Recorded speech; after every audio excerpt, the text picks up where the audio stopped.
I am Brendan Bannon, and I have just returned from southern Sudan, right beside the Congolese border, where I was photographing a relatively unknown crisis.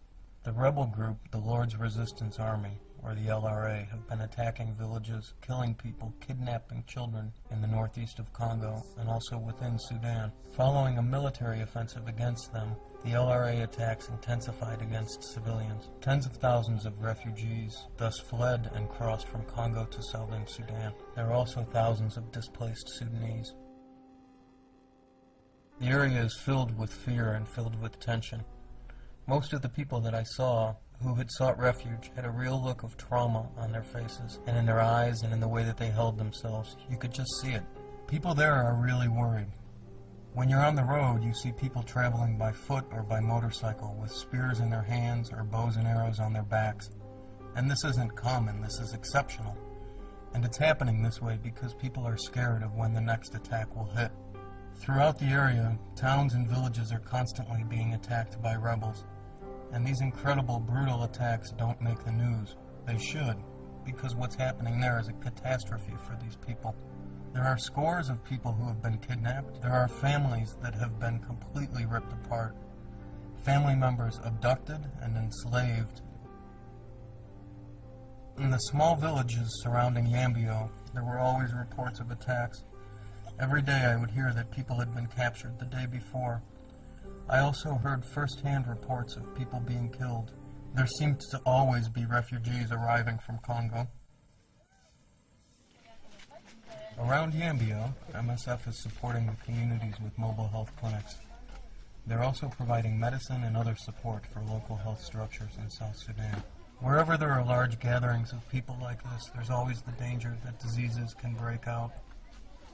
To protect people, the doctors and nurses of MSF are conducting measles immunizations in some of the small communities and in the refugee camps. People are still displaced and are living outside the refugee camps. They tried to stay as close as possible to the main roads going in and out of Congo. They may want to make short trips in to find relatives that have been captured or kidnapped. They may just be waiting news to find out if loved ones are alive or if they're dead. There is suffering that you cannot see. You know, these people have lost all that they're familiar with. They've lost the footpaths, the smell of morning, the knowledge of where to collect firewood, the streams or the boreholes where they would go to collect water in the evening and see their friends and talk about the day's news. They don't have those simple things anymore. In some places, they have been given land. You see people farming every day, even in the refugee camps, but there is a race against time. It is now the rainy season, which also means it is the planting season. So with all those families chased away from their farms, they face the risk months from now of not having enough food to eat.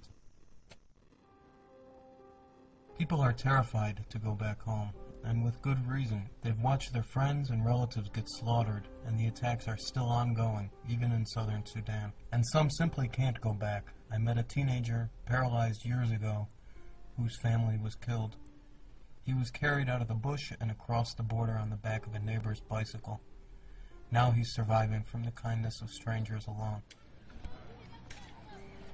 One man who I had met was waiting in line at a food distribution. He had just arrived the day before, having fled from Congo. His village was attacked and 2 of his children were abducted.